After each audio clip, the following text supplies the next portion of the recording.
So, welcome to the next session. My name is Sue Cato, and this is Confessions of an Art Addict. It's plural, and I know lots of you in the audience, and so, you know, we're amongst friends or it's amongst family. It's almost like an AA meeting, all of us in the room together, so we can all share. Can I introduce the panel? Not in the correct order. So, Danny Goldberg, who many of you will know, has an absolutely unique gathering of incredibly special work. The wonderful Courtney Gibson, the wonderful Terry Wu, my beloved Lisa Havilah, and Pat Corrigan. So guys, thanks everyone for being here. You didn't get beloved, you just got Pat Corrigan. You just got Pat Corrigan. No, well, you know, I can't call you all the same thing because it would be like, you know, not fresh. So I'm the lucky one who gets to kick off, and what we thought we would do is just run through really quickly some of the works that we adore. We were all asked to provide 5 works. I have absolutely no idea what's going to happen from my stuff when it comes up because they're going to surprise me. So if I go, oh my God, you'll know why. But we'll run through really quickly our favourite works, and then hopefully we'll be able to have some reasonable time for just some Q&As back and forth amongst us. And if we run out of questions, we'll have to lean on you guys. So hopefully we'll do the right thing. But why don't we dive in? That's me. Okay, so this is a beautiful Ben Quilty. It was painted in 2017, The Fascination of the Last Supper. And I've watched, as I think many of us have, Ben's work develop over the years. And for me, this is a culmination of all of his skills and all of his experiences. And I absolutely adore it. Let me have a look. Okay, I think here we are focusing on Louis Pratt's sculpture in the middle, which is called Virus. And behind that is Alfredo and Isabel. It's one half of their self-portraits made in jigsaw pieces. And a Martin Basher over here, who's a Kiwi who's now living in the US, who's a cracking colorist. So the Louis work, the way I see it in my mind is, if you go back to Matrix, you know, in the end when the Hugo Weaving character is depixelating. And so when you get up close to it, you can actually see it coming apart. So, but the fact it's rendered in bronze, so an absolutely classic material, but with a very, very modern, thoughtful idea I adore. What's the next surprise? Here we go. So this is a work, in fact, that I bought at the fair last year from, it's an Iranian artist, and from a Tehran gallery, which for a long time was really underground. And I love this because I've got a slight obsession with Republican Rome versus empirical Rome.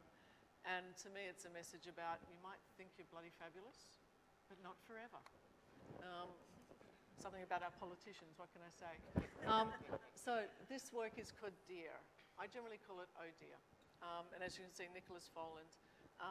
Nicholas never works with an animal that has had anything other than an unnatural death. He's an absolute animal rights activist. And really clear, so this is not an animal that has died a wrongful death, but not for art. And for anyone who knows Nicholas's work, he does have an incredible passion for using glass and repurposing, etc. So this is M. Bozek, and clearly she has a bit of a love for Rouchet.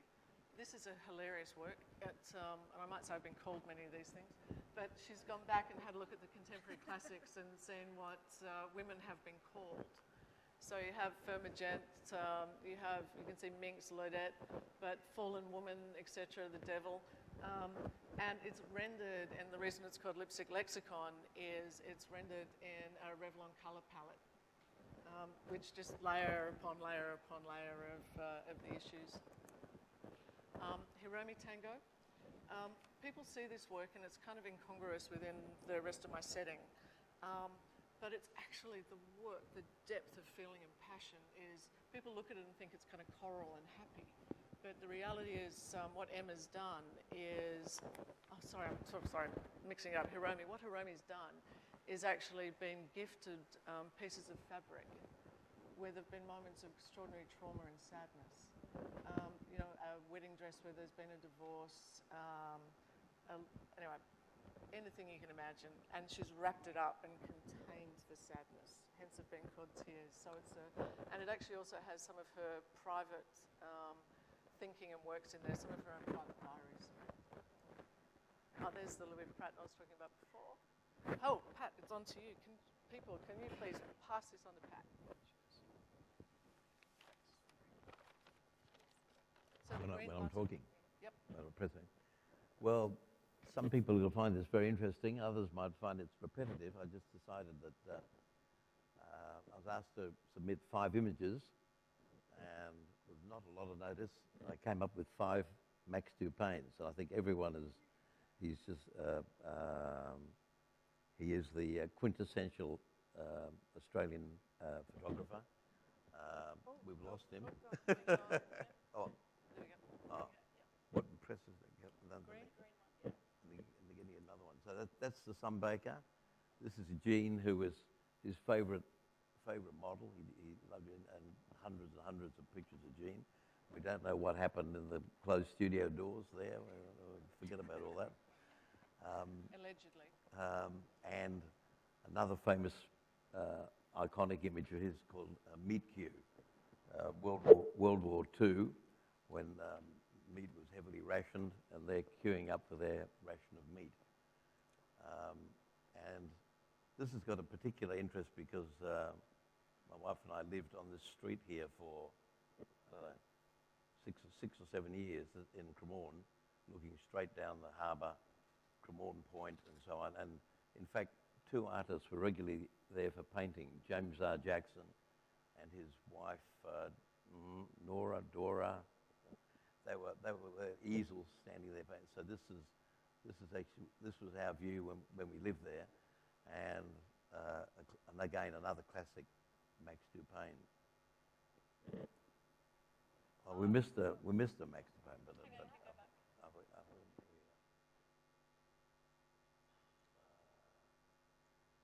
This one? Oh, they only gave you 4. You were cheated, but we'll make up for that in Q&A. Anyway, they're classic Australian photos, and they're classic Max Dupain. Thank you. I got an email asking me to take part in the panel Confessions of an Art Addict, and it gave me pause because I thought, am I an art addict? And I was sat at my kitchen table and looking up at this 4.75 metre painting, and had to contemplate the idea that I was, because I remembered in order to fit it on that wall, I had to actually extend the wall because it is 4.75 metres long. Prior to living with, this is called Great Band Names I've Thought of but Never Used, and it's a series of drum kits by an artist called Mark Hetherington, who is also a drummer. And the drum kits have, I do love a one-note gag, I have to say, in a painting or an artwork. In the Jacuzzi with Brancusi is the name of one band on one drum kit.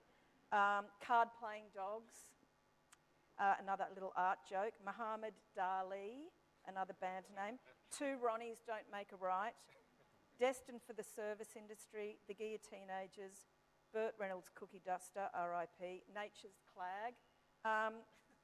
And so so that's in my kitchen. In a house I built previously, that's it over on the right. I built the whole house around this artwork because every time the architect said, oh, I'm going to put a window here, I'd say, no, I don't need windows, I need wall space.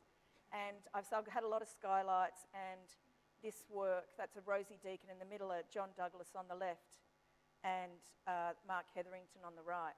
So I started to accept that I probably did have an art addiction, and that John Douglas on the left reminds me, John's a very old friend, that's one of his early works. He's somebody who, some of you will know, waited a very long time for a kidney transplant. And he rang me one day and said, I've had enough, I can't live like this anymore, I'm sick of everything, I'm sick of all my work, I'm sick of not selling work, it's driving me crazy, I'm giving it all away. So what do you want? You can have something. So I chose something which I haven't got a picture of here today, but it's John in a gold suit lying in a garden from a couple of series of work ago. And I said, I'll have that one. He went, right, you're on. And then a week later, he suddenly got a transplant. And so he got a new kidney, he got a new life. And I remember saying to him, that's great, John, but I am going to hold you, I still want that artwork. That's another time I thought, oh, you know, I probably am have got a bit of an addiction. But so that's the work on the wall in my old house in Marrickville, and that is it on the kitchen wall, which I had to extend by a metre to fit it in Leichhardt. The second one, this is Liam Benson. This was, Liam's became a friend as well. This was a show that just really knocked me out called Bent Western. It was at Blacktown Regional Gallery. And probably because I think, you know, in the early 2000s, and I was kind of coming out at the time to myself as a queer person. And so many works in this show I ended up buying a few of them actually. Christine, some of those works at the front. And this work by Liam, that's it hanging in my house now. I went and I looked up a lot of Liam's work. That's something that was at Hazelhurst Regional Galleries. I started going, I was head of arts at ABC at the time. So when I was seeing a lot of art, sort of an occupational hazard, and in a regular job meant I was buying a lot of art. And once I realised galleries would let me pay it off over time, I was really buying a lot of art. And as a single mother of two, it was kind of an interesting sort of domestic economy I had running for a while. Porridge, food, yeah, art. Yeah. And so, and that's another work I have by Liam subsequently. But this, and that's him hanging at my old house. He was like the head of the house, that work. And what I love, that's another Liam there. That's still from a video work he did. And that's Liam with another addiction I have now of Ikebana, but that's slightly another story. But so there you go. Mark Hetherington on the right, Gina Sinisic on the left. But that work, what I love about it, it's so profound, and it's kind of silly and profound at the same time. It's kind of deeply silly, but also deeply meaningful. And it's kind of, you know, it's this blood glitter, and it just makes me, you know, reminds me of so many different things, serious and not serious. You know, violence, homophobia, HIV, disco, glam. It's kind of everything all rolled into one to me, and it means everything to me, that work. Number 3. Oh, okay, Joan Ross. Joan's here. That is my gateway, Joan. That would be from 1998, would maybe your first show. And it was the first piece of art, one of the first pieces of art I ever bought, but I bought it with my then partner. When we broke up, I got we shared the children, but I got the Joan. And that was, I say it's my gateway Joan because it led to some other Joans. That's my old house with a whole lot of Joans on the wall there behind the couch. There's a beautiful Joan above my bed and another little, that's Mrs. Macquarie above my bed, and on the right, that's James Cook. There she is, gorgeous, like a big Hugo carpet tile with a beautiful drawing of Mrs. Macquarie. They're kind of like, you know, I think of them as my husbands. They're at the front door, giving everyone the evil eye. And that's another Joan which I took to be my daughter. She looks exactly like my daughter did at that age. And that's when I realised that actually, you know, probably my daughter, there was nothing further from Joan's thoughts when she made that work. But that's who it is to me, and it made me, you know, I realised I identify with work on a very personal level. This one, for instance, I'm sneaking in an extra one, that's Hayden Fowler's back. But what it is for me, it reminds me of my mother, who was heavily tattooed, and my girlfriend, Jane, who was from New Zealand, and they are the two New Zealand birds, the queer birds, now extinct. You know, nothing to do with Hayden's back, but they mean all these other things to me. There's another little Joan, a tree from Little Things, Big Things Grow, number 4. Can I just say, your counting is amazing. I reckon it? I'm up to like 22. I know. So I know I've got a lot of subsidiary images to speak to the one significant work. Okay, so Just remember this, guys, whenever you're dealing with Courtney, ever again, what she's capable you say of. 5, I'm maybe 25. Yeah. So this is by Rosalie Norton. And Rosalie Norton, a lot of you will know as the Witch of King's Cross. And I'm really lucky because that's in my bedroom. And that is a work that Rosaline gave to my father when he was a child because she was great friends with my great-grandmother Pearl. And so that's, Rosaline at home. And so my great-grandmother was friends with her, as was my great-uncle Jackie. Now, he used to do these cartoons for Man magazine. He did these drawings of hell. And they were all cartooning together, he and Rosaline, in this sort of milieu. And this painting was given to my father, and my maternal grandmother did not approve, and she put it in the cupboard. And he used to go and look at it in the cupboard. It was never allowed to be on the wall, and when he left home, he took off with it, and then I have, ended up with it. But there's something about that thing you're not allowed to have that you then, want to have and want to look at all the time. Number 5. Okay, so this is Elvis Richardson. Photographs of Dorothy and Joe, two slides from a whole series of found slides that Elvis has made various work out of. Daniel Moody Cunningham, who curated the Bent Western exhibition earlier, put a picture of his mother up on Facebook one day. There was a picture of his mother, and behind was this image of Dorothy. And I said, "Oh my God, who is that?" And he said, "It's my mum." And I'm like, "No, not your mum. The image behind." He said, "Oh, that's Dorothy by Elvis." So I rang Elvis, and I bought one of the editions of that work. And she said, "You've got to have Joe as well, because they're a couple."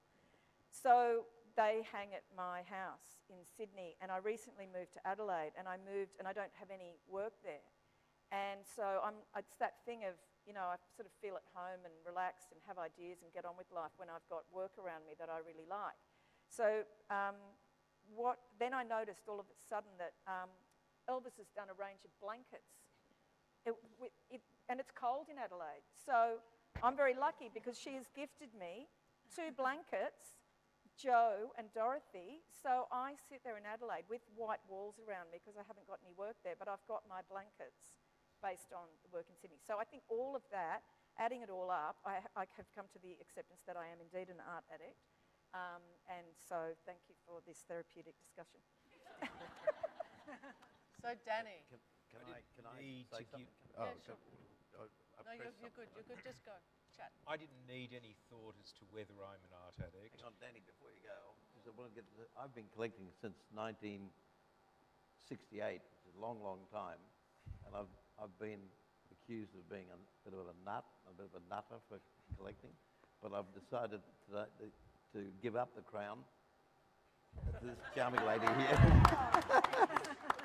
So to justify the crown, and thank you, Pat, for better or worse, I seem to be acquiring in excess of 100 works a year. And that qualifies me as an addict. I don't say that proudly. Therapy, I haven't quite hit therapy yet, but maybe I need to go. When you collect, and I define as a collector as someone who has more art than they have walls upon which to hang it, the collection takes on its own meaning, and the meaning is defined by the collector. In my case, it's American and European art, and it's only art of this decade.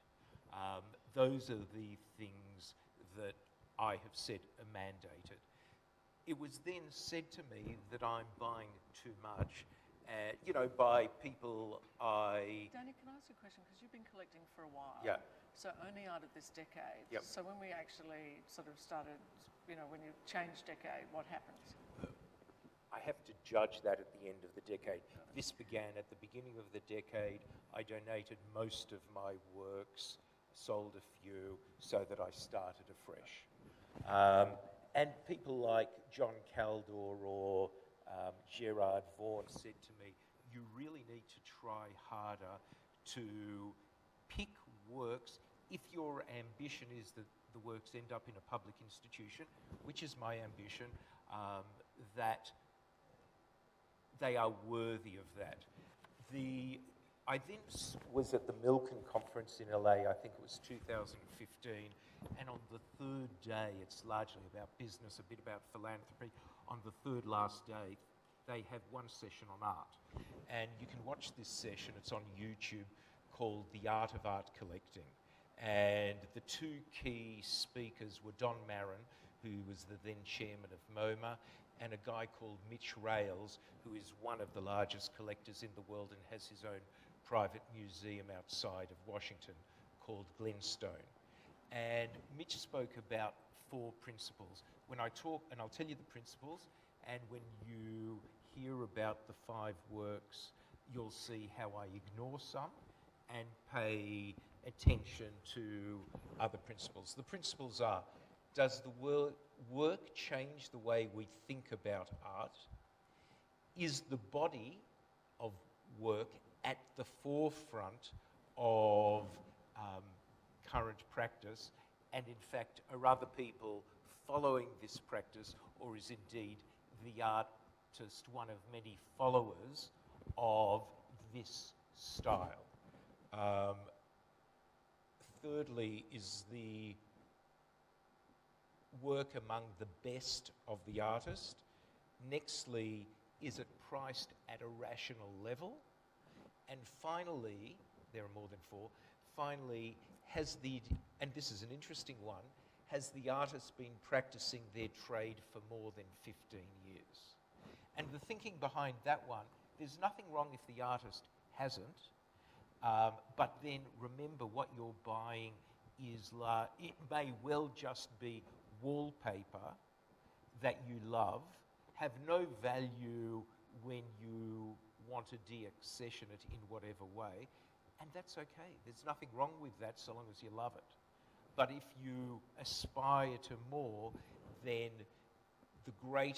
one of the ways to make sure that the artist is going somewhere is that it wasn't just a fad. They're not in their 4th year of practice. So the first work is a work by Wade Guyton. Of the artists that I'm showing, he is, if you say there are 10 artists of their generation who will be remembered in 50 years, he is possibly the one of the artists I'm going to show who will be remembering. I don't know if you can see in the middle, there's like a discontinuity. That's a photograph taken outside of his studio of the New York skyline. And all his works are done on Epson jet printers. There's this discontinuity, there's a bleeding, and he is at the forefront of art through the 21st century digital technology lens.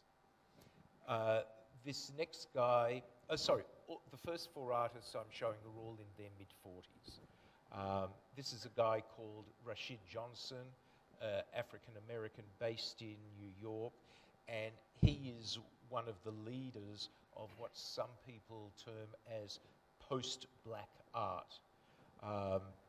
This is a sculpture which hangs on a wall. You'll see a digital shelf, a bronze shelf, which has books on them about black issues. There are other mimics of other series he has done, and in the middle, the work actually acts as a microphone, and you can see the speaker on your right-hand side. So there are elements of that. You know, some people have done sound-activated works. He's not the first, but there are elements of the black theme, the sound-activated theme, that tells me he's possibly doing something different. This is an artist called Urs Fischer, a highly regarded artist. What's interesting about this body of work is that they were all done using an app on his iPhone. Let's talk about that. He's not the first person to do that. If you go to Pace Gallery, there are some iPad works done by David Hockney. They're prints, they're editions, they're better priced than that by a name artist, but they're all using the concept. So he's a copier, not a leader of the use of digital technology.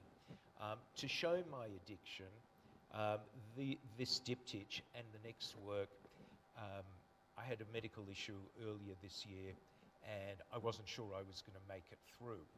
And when it was diagnosed, I thought, fuck, I can't buy any more art. I had to cancel my trip to Art Basel. It was 3 weeks and I really had the shakes. And then you thought a lot about the kids and the family. Yeah, at some point. At one point, I was, I think, in hospital at this point 3.5 weeks. Art Basel was starting the next day. I'd received the PDFs of what was going to be showing there, or this was actually at Sadie Cole's gallery opening that night. I decided I actually was going to survive. I was going to make it through. So at 1 a.m., I spent 2 hours on the phone buying 3 works. This next one, which was at Art Basel and I bought on the phone, is by Annika Yee. Now, Annika is in her early 40s. She's only been producing art for 10 years, breaches that rule.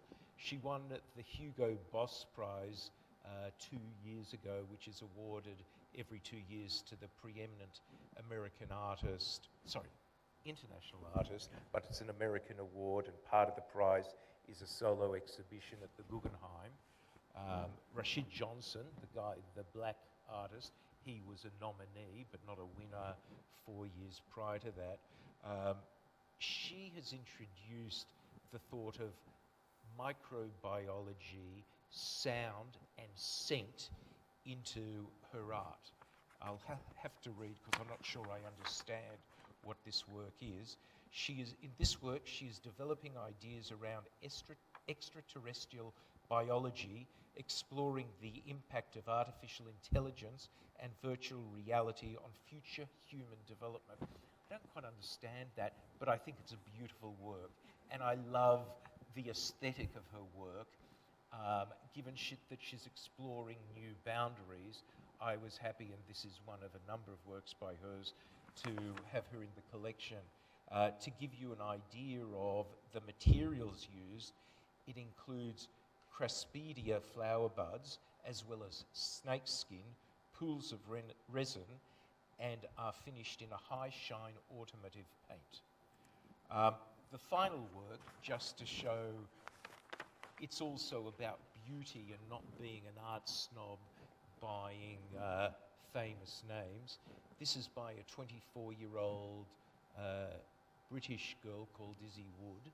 She just graduated in July her MFA at the Royal Academy. She's been included in 2 group exhibitions, one at the Tate St Ives, one at the Royal Academy. It's priced at under $10,000. It's not about money. It probably won't be worth anything, but to me, it's a work of beauty. It's called Mother Sphinx. In a sphinx, it's an image of her mother. And these are the last 5 works I bought. I hope you enjoy. It's a painting on felt. Okay, now guys, we need to keep some time for some probing evil questions from me. I don't want you guys to cut it short, but let it rip. We can go fast. There we go. So something happened to me about 4 years ago, which was my husband decided to be an artist, which was surprising. And of course, I decided to support him in that ambition. But at the same time, and as a result of that, we had no room in our house for any more art or any other art than his art. So we both made the decision to give our collection away, and we've been doing that over the last 4 years. So I've taken a very lateral reading of what has made me an art addict. So the first one is my mother, Lynn Havilah. So she was a production potter, and I'm not sure what's happening there. She was a production potter and ceramicist, and I grew up in her studio, and she had a very large obsession with objects, which I was around my whole life growing up. There she is, making a pot. The second one is I went to art school, and I studied painting for about 4 years. And when I was studying painting, I had like an ongoing obsession with David Hockney, particularly David Hockney in those, when he was at art school, and this is one of the paintings he did in his second year of art school. And I think one of the things I really love about David Hockney is, or his obsession, how he integrates words and poetry into his painting. And they're actually words from a piece of Walt Whitman poetry. The third work is a work that I commissioned when I was working at Campbelltown Arts Centre, and it was a work by two artists, Australian artists Tony Schwensen and Andre Stitt. And it was a work where over a period of 24 hours, they painted this Housing Commission house pink. And they did that in partnership with the local community. And it was at a time in this suburb of Minto that was undergoing very significant cultural change. The whole suburb was being demolished. And this work became, very much a symbol of the change that was happening in the suburb and the change that was happening to those communities. And it was actually the last house in the suburb to be demolished. The next one is a work by Agatha Goethe Snape. And this was a work that we commissioned called Every Future Here Now. And we did it at a time when we were writing the first Carriageworks strategy. And we decided to take the approach of having an artist lead that process. And she did a whole series of consultations with leaders from across the Redfern community to imagine what a future for Carriageworks might look like. And there was a very important piece of strategic work which has really, set the direction of Carriageworks. And lastly, this is a work that we presented in 2013 by a Chinese artist called Song Dong, called Waste Not. And it's actually 10,000 objects that he presents from his mother's house. And it was actually a work that he created with his mother. She subsequently died not long after it was first presented. This was the 4th presentation of that work. But it so beautifully demonstrates a love of a mother and her holding on to all of these objects to protect her family. Terry. That's beautiful. Thank you. I'll go very quick. And I'm sorry, I'm going to disappoint you because I don't have many pictures of artwork, really. I'm a doctor, so the label of being an addict doesn't sit comfortably with me. So I thought I'm going to shame the people, some of them in the audience, as to why I become an addict and how with minimum amount of therapy, no medication, I've come out on top of it. But I've got my dad to blame, like that's me when I was 9, and I came from Taiwan. He's an artist and a writer. That was a show he exhibited at the Taiwan Fine Art Museum. And I think growing up with that milieu always made me appreciate art. Obviously, I did medicine, but I always wanted to go back, and this desire of this urge to scratch the itch kind of made me ripe for addiction, if you like. And then I come across this bloke, Jason Smith, who's the museum director, and Lisa as well too. And I've been very fortunate very early on in my desire to get to know fine art in Australia. I come across amazing curators, and so Rachel Kent is in the audience from MCA. Jason was the director of Heidi at the time, so I was able to have this milieu of great artists and curators. We can discuss what is it all about. I want to collect art because it helps me to know who I am and who I want to be. It's not really purely aesthetic. It's really that Terry, can you tell me about the work that is behind you? That, in fact, is by Nell, who's in the audience. There you and go. that particular was a good work, segue. yes, Nell. Nell has been a steadfast friend, and that work was shown both at Mona in Tasmania as well as Gertrude Contemporary. So I think that conversation of art made me addicted. So all of you are to blame. And then I've got to know more artists. That's Del Catherine Barton, and I like to collect certain people in depth. So my emphasis so far is on contemporary Australian living artists. I like to talk to artists. I like to get to know them. Del's work I really love. I love her sculptures, and she's just a great person. I think it's a real privilege for me to get to know those artists and to really, not to have impact on their practice, but to come along for the journey. And to me, that's what collecting is all about. And then I wanted to have meaning in my collecting. From Taiwan, I didn't speak English when I came here. I'm part of the diaspora. So now I'm looking both nationally, internationally. That particular work, one of the 2 works I'm showing here, is by Dinh Q. Lai. And Dinh Q. Lai is a Vietnamese-American artist who's trained in America, but he chose to go back to Ho Chi Minh City, where he's really supporting the local ecology in Ho Chi Minh City to increase the awareness of art in a communist country, which is very difficult. He was actually, in fact, very westernized. I did a studio visit at the beginning of this year. He was telling me out of his whole family, he was the most Western, but yet he was the one who chose to go back to Vietnam. And to me, that was a very powerful gesture. And that particular work, when I looked at it, is like I felt as if being a person from the outside, I always feel like the other. I feel as if I got to have mirrors to look behind me or in front of me. I always need to be hyper aware of whatever is happening all the time. Sculpture? It is a true bicycle with a sculpture of something like 50 mirrors behind, 50 mirrors in front. And it was interesting, and I took that as and I also love Patricia Piccinini's work with obviously the stags as well too, which is similar kind of vein. But now having spoken to Ding, it's actually about the ingenuity of traders in Vietnam. They have to ride on a bicycle because they're not supposed to sell their ware on the street. So if the police comes, they just go and hop on their bike and ride away, basically. So it's really interesting to do the studio visit, and I encourage all of you to do that, to understand what the artist is actually thinking about. Lastly, but not the least, now increasingly more I'm more interested in advocacy. So that particular work by Emily Floyd was curated by Okway and Weezer for the Venice Biennale in the curator show. I think in Australia we look at our art, and Danny is amazing, person to engage in the international stage, but too often we don't get a Guernsey internationally. It's very rare for a curator to curate Australian artists on the biggest of stages internationally. Okway curated 6 artists in that show. This particular work occupied a whole garden in the Arsenale, and the production cost was huge. Emily was curated for that show. She didn't have the money to make it. I have many works by her, and I wanted to help her to go to Venice because it's very important for her to have that work made. So I decided to collect that work, footed the bill for the production, and that was well received in Venice.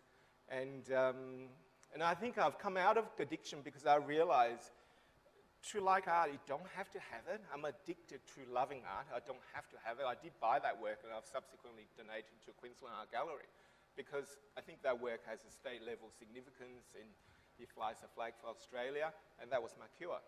Thank you. So Terry, can I just, leading on from that, and calling you Dr. Terry for a moment, we were chatting earlier about the different drivers in people's makeup, about why they collect, and the whole range of motivators. Do you want to revisit that? Well, ultimately, I love visual art, and I love what paintings or works of art make me think. And I think, as I said before, having been brought up in artistic family, that kind of always was in me. And that translated into collecting because sometimes when you want something, you like something so much, you want to have it. And you and I were talking about, and I think with all of us, we may or may not have had a 5-minute cabal before we came up here, but you were saying that there are some people who collect because they're acquisitive, and there are some people who collect because they're madly in love with art. Can you maybe share with us how you think people sort of, the spectrum, if you like, and where the actual, here we are adoring art, where we all fit in, or what we might think about? Yeah, and it's interesting to listen to all of us, really. I think collecting is actually about collecting. So if you are a collector, you might collect watches, you might collect cars, you might collect wine, you might collect whatever. So that's one spectrum. There are also other people who love actually paintings or sculptures or video. So, but most of us sit somewhere in between. So I think, collecting is also the hunt for the next, if you like, thing, that it's the next hottest artist, next amazing person on the scene. So I think for everyone, we need to strike a happy equilibrium between acquisition and appreciation, between collecting and true appreciation of art. And for different people, I think it's somewhere different in the spectrum. For me, I'm not quite sure whether I worked it out yet, so. I think the real question, every collector is obsessive. The question you have to ask is, what is their obsession? Is their obsession acquisition? Is their obsession showing off? Is their obsession making a change? And if you get to what about them is obsessive, then that will help you understand what they're seeking to achieve in their collecting. And what I'm not going to do is ask everybody to self-diagnose here. But we are in the middle of an art fair. And I think about the joy of the stuff that I have in my life. and I also every now and again think about the work that has been incredibly troubling for me. And troubling, I mean, we're talking, let's get in real life about how troubling and not troubling, but I think about often, if I can put it that way. It's keeping me awake at night often.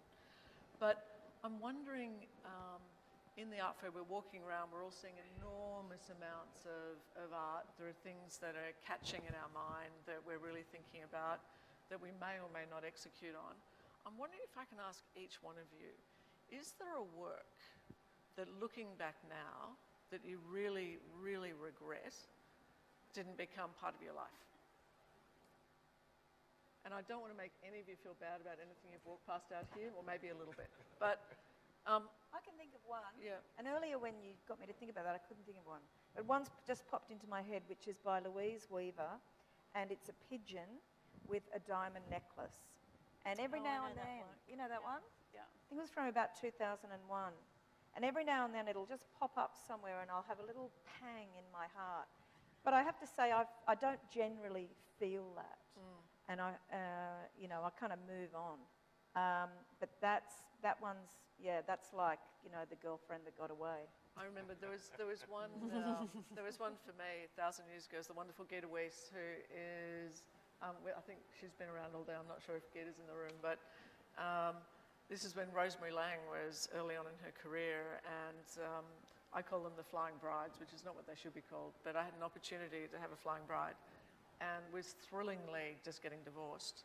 And I loved this bride more than life itself, but I actually wasn't ready to have a flatmate. And the bride was just, the stare was so amazing that I realised I was immediately going to have somebody living with me. And to this day, I look back and go, I should have got over myself, because I still love that image with a passion. But, so when we're talking about collecting and so on, I have really emotional responses to work, which is probably useless because it puts me in the traffic a lot. But I know that's what my driver is. Is there anything you have ever been disappointed by? My answer is a bit different to both of yours. I used to be devastated when there was a work I wanted and I was told, sorry, you can't have it, it's going to MoMA. Or sorry, you can't have it, it's going to this famous collector. After a few years of that, and I can get many things that I want, but I came to terms with the fact that there is more great art in this world than I will ever be able to afford. So I'm actually able to move on in peace. And isn't that good? And so all the artworks are now in danger from the evil Danny. That would Pat. bring me into. No, you're absolutely happening. That would bring me into why when I collected Indigenous art, that I only collect from the year 2000. I mean, the sphere prior to 2000 is still hundreds of thousands of, objects, paintings, spears, Robert Thomas, etc. Whereas I just said, no, 2000 is the cutoff. So that's what I do. And then, so I don't mean I don't appreciate what happened prior to, but as a collector, I had to make, a few times now I've had to make a decision, and otherwise where you're going to put everything, and that was there. And I thought it was one of the best decisions I made, because there's been some fantastic art in that period over 2000. Indeed. And And Lise, tell me about you. Is there anything that eats away? I really wanted one of those Tony Albert superhero series that he just recently did. I love that. But I also love Peter Cooley's work, so I have many Peter Cooleys and I could just keep buying them. But And one of the interesting things that we've been touching on but not focused on is when you have too many members of the family that may or may not be art, how you get the focus. So Pat, you're just talking about your Indigenous collecting and you're saying it's post-2000. Danny, you were talking about Europe and US and for the last decade. Terry, have you found a way to recognising that you've kicked the habit, kind of? Have you got a focus? Yeah, well, it's really about identity. It's about being part of the diaspora. It's about how I see myself, really. So it's about gender. It's about belonging. It's about growth. It's about all of that. I know it sounds probably a bit wanky to talk like in those terms, but really having, you know, come from a different country, not speaking the language, for me, that's what fascinates me, I think. Yeah, and Courtney? What was the question? The question is there a focus of the works? Can you sort of see a theme or is it just buying stuff you love? Or Do you know, it's interesting. My father died a couple of years ago. He committed suicide, and I looked around my house and I realised I had so many works about death and suicide. And it meant I suddenly had facing this quite different relationship with some of that work. I couldn't hang it and couldn't look at it. And so that made me move things around. And now some of that work I have back up on the wall again. So I think things happen in your life and, you know, you change the way you feel about work, especially if you walk around the house and it's like, you know, seeing things, the stuff that's near the door I see as I go out, I see as I come home. It's all, sometimes you need to, depending on what's going on in your life, you need to break your relationship with different works. all right, now I know people have got other commitments at 3:30, but are there any questions from the audience that people would like to ask? Person in the pink shirt.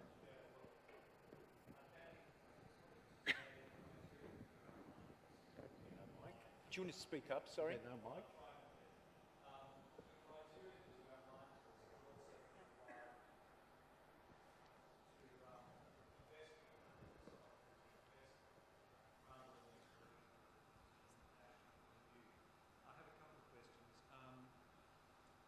There wasn't any mention in those criteria of consultants.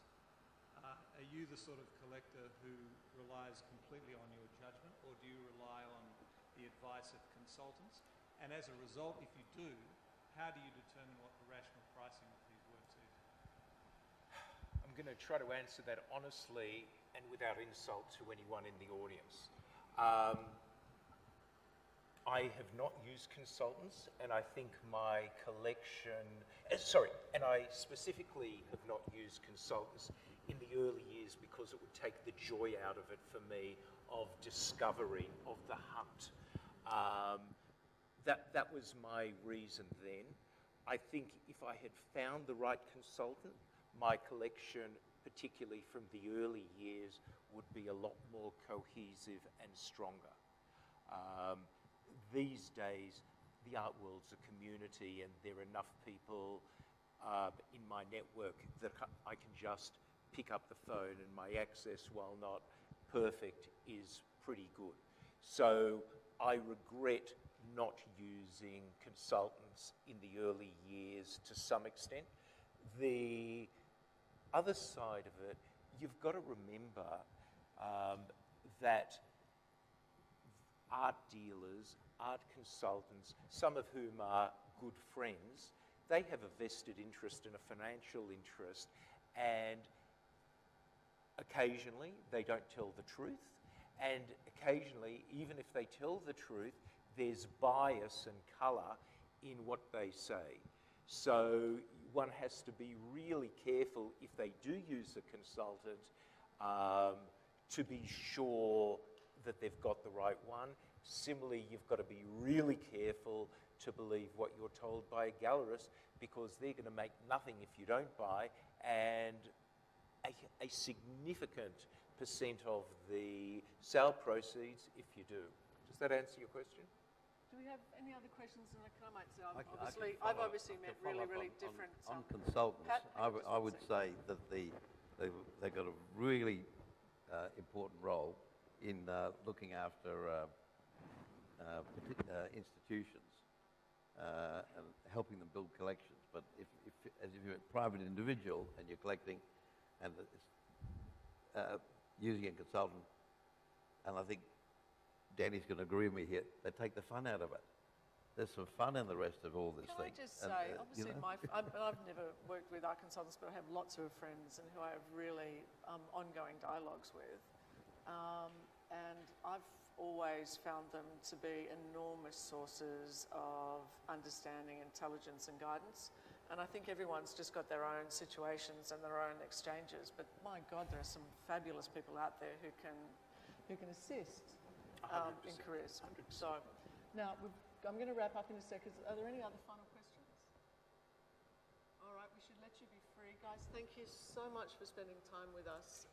And there are so many friends in the room. And go out and just love the rest of the fair. There is so much to watch. And I think one thing about a fair is you get brain fade, you know, when your eyes just absolutely glaze over, when you've kind of seen too much art. And I just think the right thing to do is go and have some dumplings, recharge and go back in and have a quiet moment and just slow, wonderful glide around the fair. But thank you to everyone. Have a wonderful rest of your